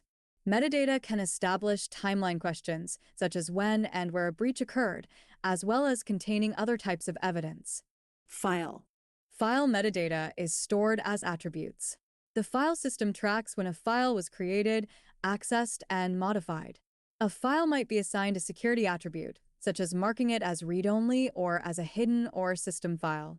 The ACL attached to a file showing its permissions represents another type of attribute. Finally, the file may have extended attributes recording an author, copyright information, or tags for indexing/searching. As metadata is uploaded to social media sites, they can reveal more information than the uploader intended. Metadata can include current location and time, which is added to media such as photos and videos. Web. When a client requests a resource from a web server, The server returns the resource plus headers setting or describing its properties. Also, the client can include headers in its request. One key use of headers is to transmit authorization information in the form of cookies. Headers describing the type of data returned, text or binary for instance, can also be of interest. The contents of headers can be inspected using the standard tools built into web browsers. Header information may also be logged by a web server. Email.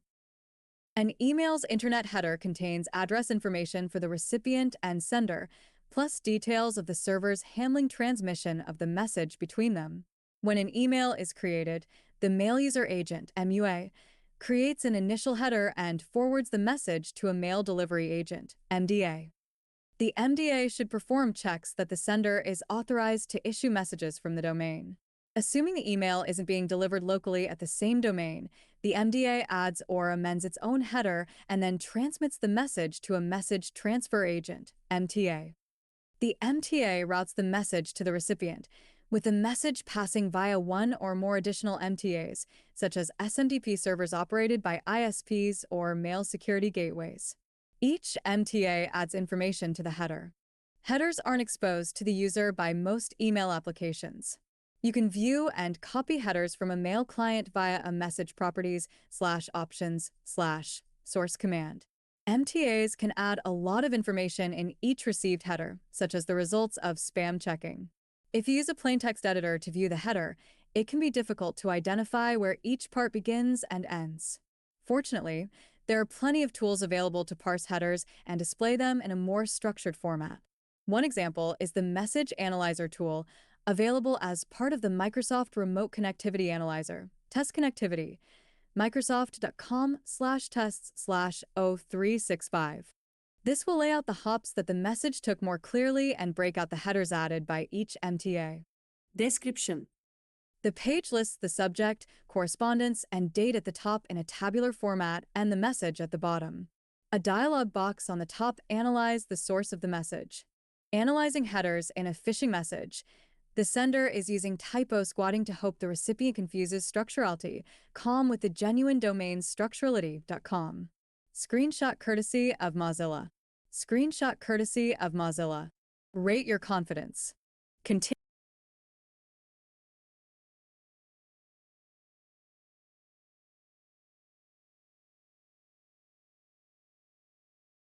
Exam objectives covered. 4.4 explains security, alerting, and monitoring concepts and tools. There are many types of security controls that can be deployed to protect networks, hosts, and data. One thing that all these controls have in common is that they generate log data and alerts. Collecting and reviewing this output is one of the principal cybersecurity challenges. As a security professional, you must be able to explain the configuration and use of systems to manage data sources and provision an effective monitoring and alerting system.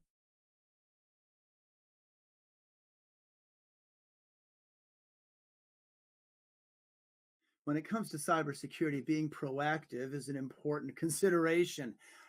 One way to be proactive is to enable your alerting and monitoring. And we've brought in Gareth Marchant to tell us more about the alerting and monitoring concepts and tools that are available. Gareth, how you doing, man? Hey, doing good, James. Glad to be here. It's good to have you here. Well, let's talk about monitoring and what all that means. What are some of the resources that are available, and what are some of the activities first before we start talking about the tools? Yeah, so monitoring is all about getting early warning and being proactive. So many Mm, places are just sort of putting out fires all day, and running regular IT infrastructure. That's not a great approach. You've got really frustrated users and frustrated staff. But when we sure. get into cybersecurity, reacting to things, oftentimes it's too late. So using tools like this are designed to help us understand if issues are brewing or if things look out of place or aren't quite right, so that we can respond to these things and address them before they turn into crises. Very good. So, what kinds of activities are we talking about here? Because you've got to gather information. So, Yeah. how do you go about doing that? So that's it. There's a lot of info to collect from the way users are using computers, Mm, the way the environment is being changed, how resources are being used. all of these things, they leave a trail of evidence. Yeah. As logs, as unexciting as logs are, these plain little text logs are oftentimes the lifeblood of security operations. And so the challenge comes to find, locate all of these different logs, what they represent, and come up with a strategy to pull out those really important things. Sometimes it's just literally an event in a log that you need to be alerted about. Sometimes it's things in sequence, context, we say, and being able to recognize those patterns and then get an alert related to that. But it's not something we can really do ourselves manually effectively because there's so much stuff. There's so much technology. There's so many logs, so many systems. And so we have to collect all of that stuff at robot speed and find these issues. So things like scene, which is sort of a specialized kind of log collection, and tools of this nature come into play to help provide that sort of speed and efficiency that we need to get early warning. Because it's kind of a life cycle thing. You collect the data, you aggregate it, you store it, and then you start kind of getting into it and teasing out insights. Cybersecurity increasingly is that real-time data, isn't it?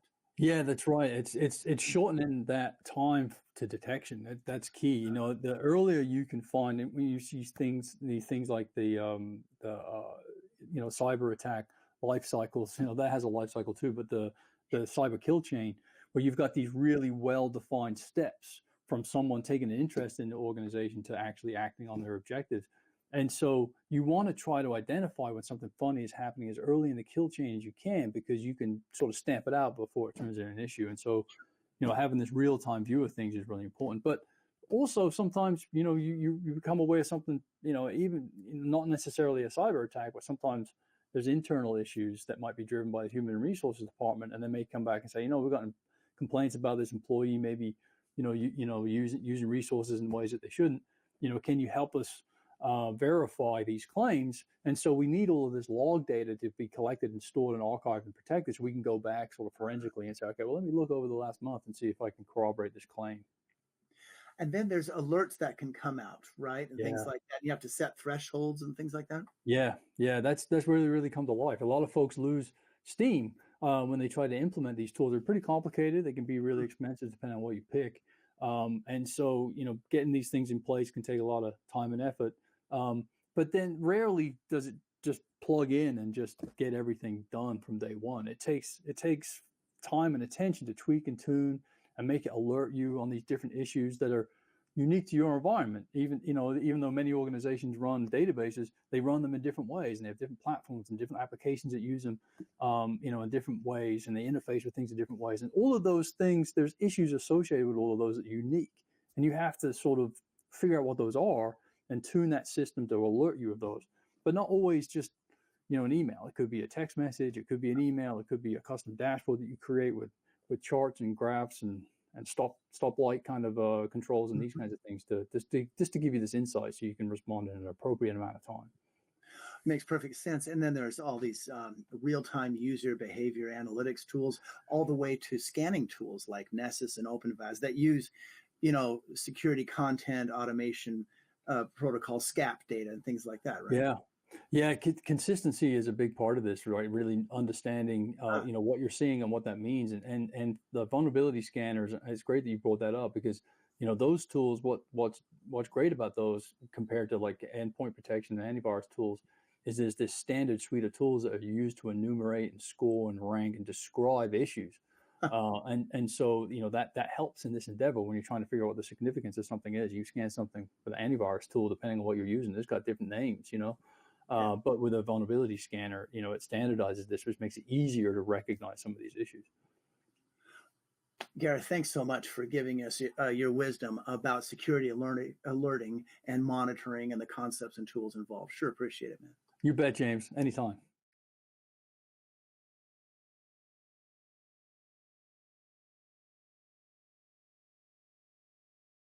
Security information and event management.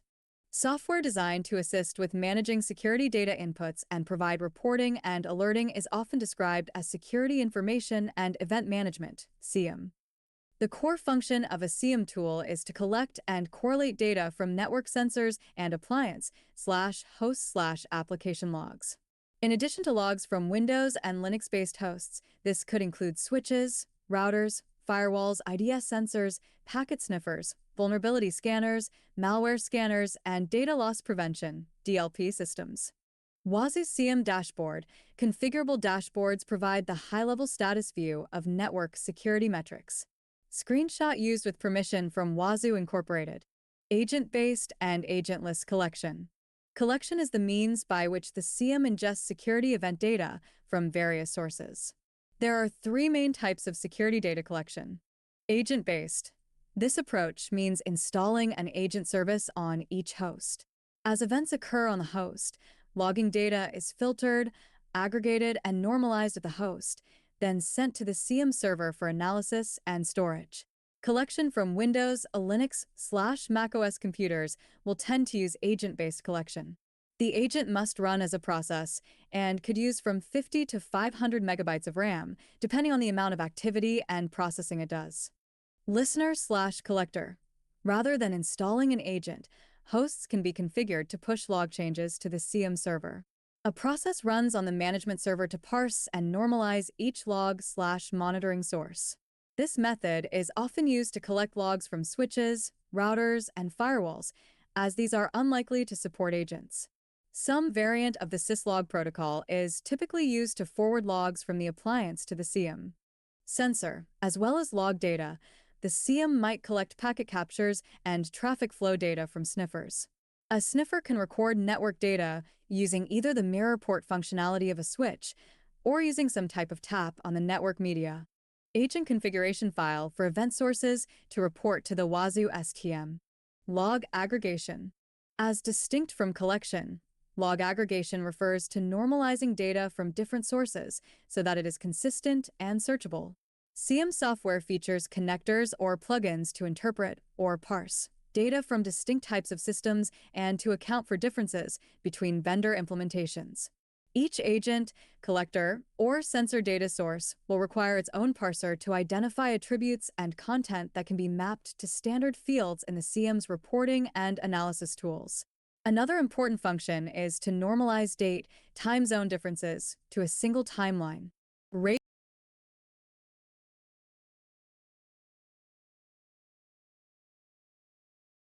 Alerting and monitoring activities. When data has been collected and aggregated, the CM can be used to implement alerting, reporting, and archiving activities. Note that these activities can be performed manually or automated using discrete tools for each security appliance. The advantage of a CM is to consolidate the activities to a single management interface. This consolidated functionality, referred to as a single pane of glass, refers to the enhanced visibility into a complex environment that such software offers. Alerting. A CM can then run correlation rules on indicators extracted from the data sources to detect events that should be investigated as potential incidents. An analyst can also filter or query the data based on the type of incident that has been reported. Correlation means interpreting the relationship between individual data points to diagnose incidents of significance to the security team. A CM correlation rule is a statement that matches certain conditions. These rules use logical expressions, such as and or, and operators, such as equals equals, matches, less than, greater than, and in contains. For example, a single user login failure is not a condition that should raise an alert. Multiple user login failures for the same account, taking place within the space of 1 hour, is more likely to require investigation and is a candidate for detection by a correlation rule. Errored login failure, 3 and login failure, user and duration less than 1 hour. As well as correlation between indicators observed in the collected data, a CM is likely to be configured with a threat intelligence feed. This means that data points observed in the collected network data can be associated with known threat actor indicators, such as IP addresses and domain names. Each alert will be dealt with by the incident response processes of analysis, containment, eradication, and recovery. When used in conjunction with a CM, two particular steps in alert response and remediation deserve particular attention. Validation during the analysis process is how the analyst decides whether the alert is a true positive and needs to be treated as an incident. A false positive is where an alert is generated, but there is no actual threat activity. Quarantine is the step of isolating the source of indicators, such as a network address, host computer, or file. Alert response and remediation steps will often be guided by a playbook that assists the analyst with applying all incident response processes for a given scenario. One of the advantages of CM and advanced security orchestration, automation, and reporting (SOAR) solutions is to fully or partially automate validation and remediation. For example, a quarantine action could be available as a mouse-click action via an integration with a firewall or endpoint protection product. Validation is made easier by being able to correlate event data to known threat data and pivot between sources, such as inspecting the packets that triggered a particular IDS alert. Reporting. Reporting is a managerial control that provides insight into the status of the security system. A CM can assist with reporting activity by exporting summary statistics and graphs. Report formats and contents are usually tailored to meet the needs of different audiences. Executive reports provide a high-level summary for decision-makers. This guides planning and investment activity. Manager reports provide cybersecurity and department leaders with detailed information. This guides day-to-day operational decision-making. Compliance reports provide whatever information is required by a regulator. Determining which metrics are most useful in terms of reporting is always very challenging. The following types illustrate some common use cases for reporting. Authentication data, such as failed login attempts and critical file audit data. Hosts with missing patches and/or configuration vulnerabilities. Privileged user account anomalies, such as out-of-hours use or excessive requests for elevated permissions. Incident case management statistics, such as overall volume, open cases, time to resolve, and so on. Trend reporting to show changes to key metrics over time. Archiving. A CM can enact a retention policy so that historical log and network traffic data is kept for a defined period. This allows for retrospective incident and threat hunting and can be a valuable source of forensic evidence. It can also meet compliance requirements to hold archives of security information. CM performance will degrade if an excessive amount of data is kept available for live analysis. A log rotation scheme can be configured to move outdated information to archive storage. Rate your confidence. Continue. Category. Topic 12D. Alerting.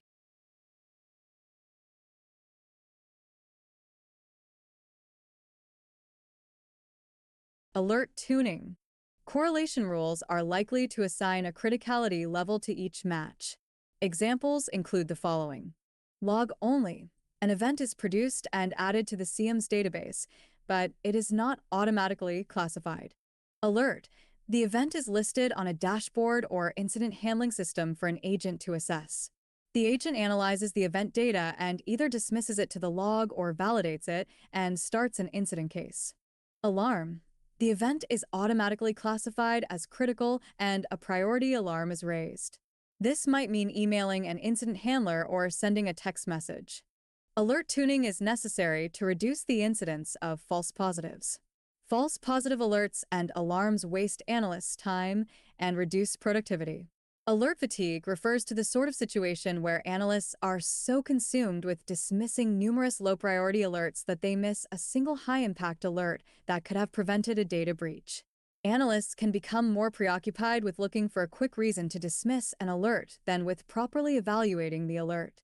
Reducing false positives is difficult, however. Firstly, because there isn't a simple dial to turn for overall sensitivity, and secondly, because reducing the number of rules that produce alerts increases the risk of false negatives. A false negative is where the system fails to generate an alert about malicious indicators that are present in the data source. False negatives are a serious weakness in the security system. One of the purposes of threat hunting activity is to identify whether the monitoring system is subject to false negatives. There is also a concept of true negatives. This is a measure of events that the system has properly allowed. Metrics for false and true negatives can be used to assess the performance of the alerting system. Some of the techniques used to manage alert tuning include the following. Refining detection rules and muting alert levels. If a certain rule is generating multiple dashboard notifications, the parameters of the rule can be adjusted to reduce this, perhaps by adding more correlation factors. Alternatively, The alert can be muted to log-only status or configured so that it only produces a single notification for every 10 or 100 events. Redirecting sudden alert floods to a dedicated group, changes in the network can cause a rule to start producing far more alerts than it should.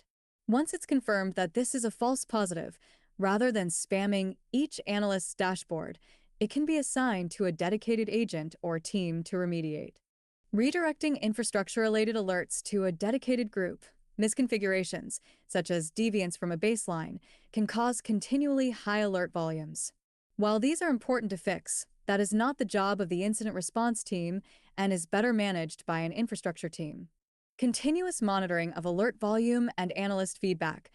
Managers should keep oversight of the system and be aware of risks from alert fatigue. The experience of individual analysts can be utilized to reduce alert sensitivity or change the parameters of a given rule or to automate processing of the rule using a SOAR solution. Deploying machine learning, ML, analysis. ML is able to rapidly analyze the sort of data sets produced by CM. It can be used to monitor how analysts are responding to alerts and attempt to automatically tune the rule set in a way that reduces false negatives without impacting true positives. Rate your confidence.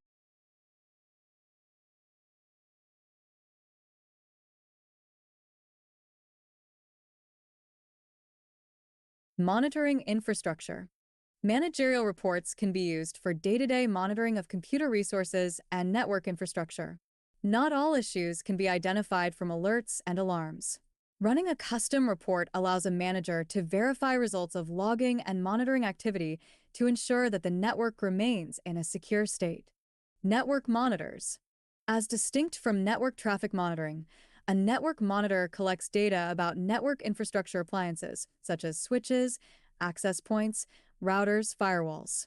This is used to monitor load status for CPU/memory, state tables, disk capacity, fan speed/temperature, network link utilization/error statistics, and so on. Another important function is a heartbeat message to indicate availability. This data might be collected using the Simple Network Management Protocol, SNMP. An SNMP trap informs the management system of a notable event, such as port failure, chassis overheating, power failure, or excessive CPU utilization. The threshold for triggering traps can be set for each value. This provides a mechanism for alerts and alarms for hardware issues. As well as supporting availability, network monitoring might reveal unusual conditions that could point to some kind of attack. NetFlow. A flow collector is a means of recording metadata and statistics about network traffic rather than recording each frame. Network traffic and flow data may come from a wide variety of sources or probes, such as switches, routers, firewalls, and web proxies. Flow analysis tools can provide features such as the following: highlighting of trends and patterns in traffic generated by particular applications, hosts, and ports.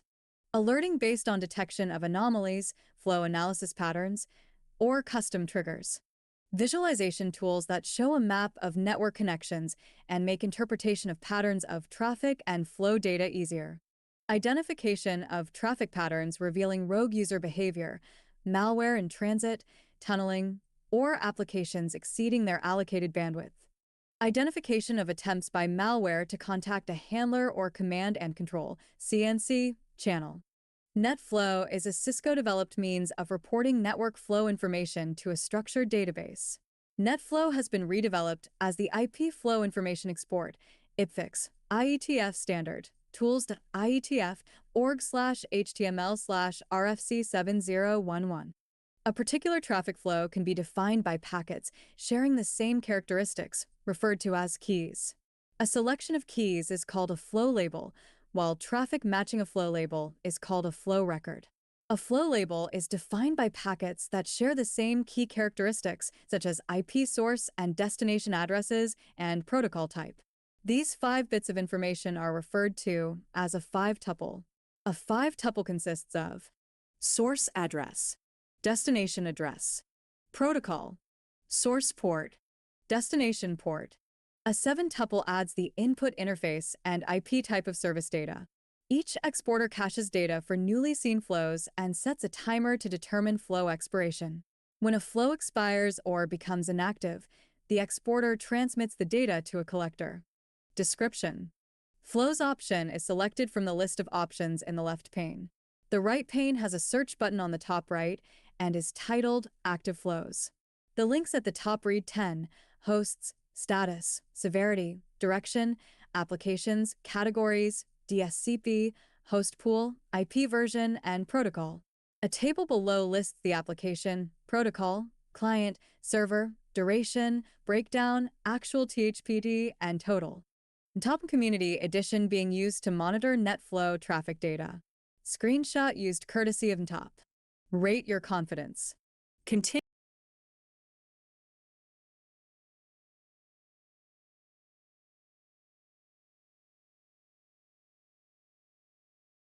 Monitoring systems and applications. Dashboards and reports also assist with real-time monitoring of host system and application/service status. System monitors and logs. A system monitor implements the same functionality as a network monitor for a computer host. Like switches and routers, server hosts can report health status using SNMP traps. Logs are one of the most valuable sources of security information. A system log can be used to diagnose availability issues. A security log can record both authorized and unauthorized uses of a resource or privilege. Logs function both as an audit trail of actions and, if monitored regularly, provide a warning of intrusion attempts. Log review is a critical part of security assurance. Only referring to the logs following a major incident is missing the opportunity to identify threats and vulnerabilities early and to respond proactively. Logs typically associate an action with a particular user. This is one of the reasons why it is critical that users not share login details. If a user account is compromised, there is no means of tying events in the log to the actual attacker. Application and cloud monitors. SNMP offers fairly limited functionality. There are numerous proprietary monitoring solutions for infrastructure, application, database, and cloud environments. Some are designed for on-premises and some for cloud, while some support hybrid monitoring of both types of environment. An application monitor will include a basic heartbeat test to verify that it is responding. Other factors to monitor include number of sessions and requests, bandwidth consumption, CPU and memory utilization, and error or security alert conditions. Cloud monitors will assess different facets of cloud services, such as network bandwidth, virtual machine status, and application health. Vulnerability scanners.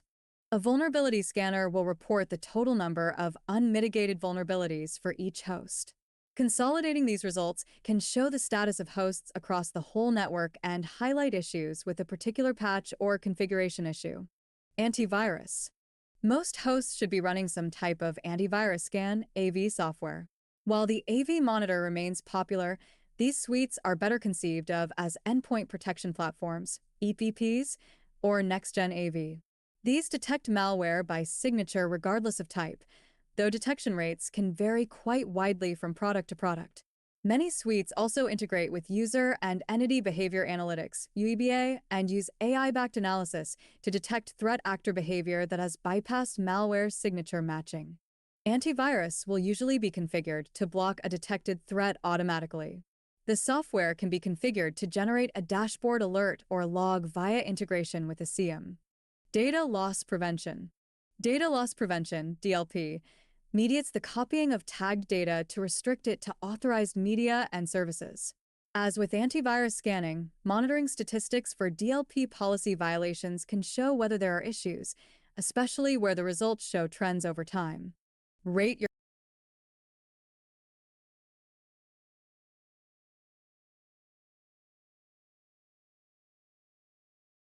benchmarks.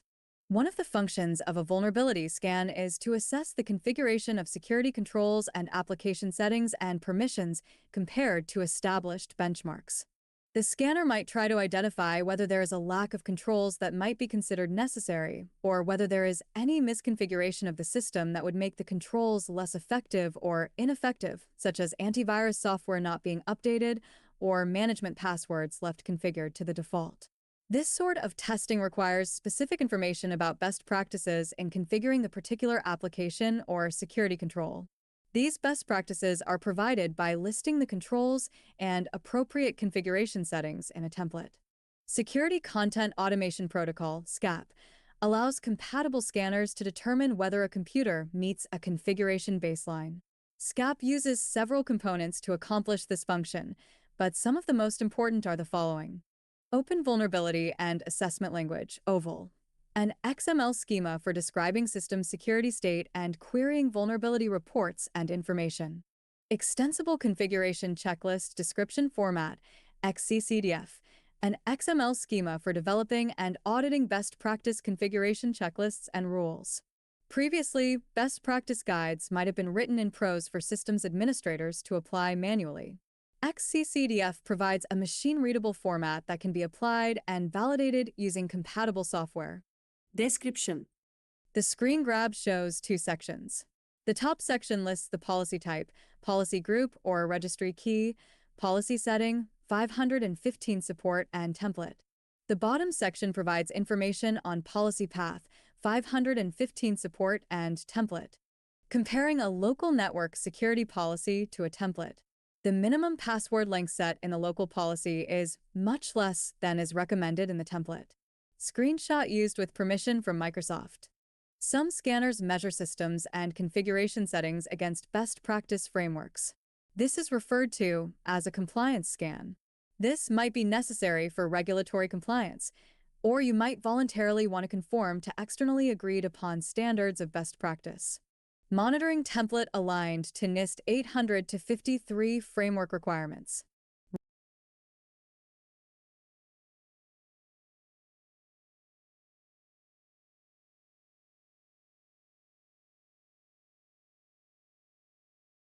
You should be able to explain the process and procedures involved in effective incident response and digital forensics, including the data sources and event management tools necessary for investigations, alerting, and monitoring. Guidelines for performing incident response and monitoring. Follow these guidelines for developing or improving incident response policies and procedures. Identify goals for implementing structured incident response, following the preparation, detection, analysis, containment, eradication, recovery, and lessons learned processes. Prepare for effective incident response by creating a CIRT/CERT/CERT with suitable policies and communications plus incident handling tools. Develop an incident classification system and prepare IRPs and playbooks for distinct incident scenarios. Use tabletop exercises and simulations to test incident response plans. Configure CIEM to aggregate appropriate data sources and develop correlation rules, display alerts, status indicators, and trend analysis via dashboards. Host log file data sources, network, system, security, vulnerability scan output. Application log file data sources, DNS, web, VoIP. Network packet and intrusion detection data. Network traffic and protocol flow statistics. Integrate incident response containment, eradication, and recovery processes with procedures for quarantining, forensic evidence collection, root cause analysis, benchmark/SCAP-based vulnerability scanning, and threat hunting. Identify standard strategies for containment via isolation and segmentation. Develop or adopt a consistent process for incident responders to acquire and preserve forensic and e-discovery data. Consider the order of volatility and potential loss of evidence if a host is shut down or powered off. Record evidence collection using video and interview witnesses to gather statements. Deploy forensic tools that can capture and validate evidence from persistent and non-persistent media. Document storage and handling of evidence using a chain of custody. Identify available data sources to support investigations. Log events and metadata from firewalls, applications, endpoint antivirus and DLP, OS-specific security events, IDS/IPS, network appliances, SNMP, and vulnerability scans. Output from packet captures and NetFlow traffic monitoring. Consider deploying CIEM to aggregate and correlate data sources to drive event alerting and monitoring dashboards and automated reports. Use alert tuning to reduce false positives without increasing false negatives. Rate your confidence. Continue. Category. Topic 12D. Alerting and monitoring tools. Report content errors. Copyright CompTIA